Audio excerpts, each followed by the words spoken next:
Hey guys, Long Haul Larry. I wasn't shooting this, but I thought this might be helpful to somebody.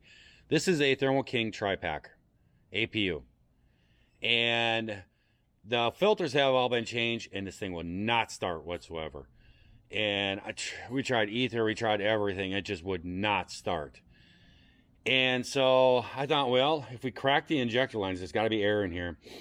If we crack the injector lines, then we should be able to let it try to start. It'll pump out, diesel, and then as soon as it starts pumping it out, then tighten it back up. That'll bleed the lines, get the air out of the lines, and then it will fire. Well, this thing is an old one, and if you try to tighten, loosen up these injector nuts here for the injector lines, it wants to turn the whole injector, and you just can't do that, So I spent a little time on it today and did a little investigation, and here's what I did. I pulled off these 10mm bolts right here, and there's two back here. The whole valve cover comes off. Then I was able to get a wrench on the injector to hold it, and I got them cracked.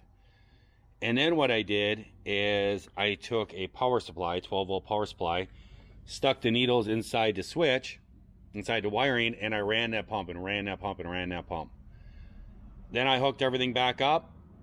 I went to go start it, and as soon as I saw fuel pumping out, I tightened it up the lines. Boom, fires right up. I'll even show it to you guys. As it fires up, you're going to hear these old tri-packs, they don't have a lot of fuel pump runnage. On the new Evolutions, they'll the fuel pump will run for like 30 seconds. It'll be a tit noise and then fire. And these new ones, they don't, and that's why it got air in there. But you'll hear it run, fire up, and it goes tit tit tit, and then fires. The fuel pump does not run very long. But this is a very simple fix. I was able to get it fixed. Hear it?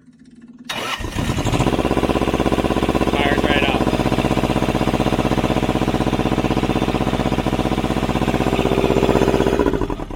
So I thought that would just be something helpful for somebody, because if you try to loosen these up, I mean, they're all rusty and everything else. It's going to turn your injectors, and you're just going to mess a bunch of things up. So don't do that. It's 10mm bolts right here, and then there's two on the backside. The whole valve cover comes off. You got to take the air cleaner out to get the valve cover off. Pull the valve cover off. Then you can get a 17mm wrench on the injector and a 17mm wrench on the injector nut. And you can pop them against each other, and then you can get them loose. And I sprayed a little bit of PB Blaster on the injector lines just to help loosen things up so they wouldn't grab. Just a quick tip. If you can't get it started, as long as you're hearing that tit noise, then the pump is working. And so it's not the electric pump. You probably just the filter change. You probably got air in the lines. So that's how you're gonna fix that. So I just wanted to shoot a quick video. I should have did the whole thing, but I don't know. I didn't start doing it at first, and then I thought, well, But then I thought this might be really helpful for somebody. So everybody have a great day out there. If you're not, then you can always try that over again tomorrow. I will catch you guys later. See ya.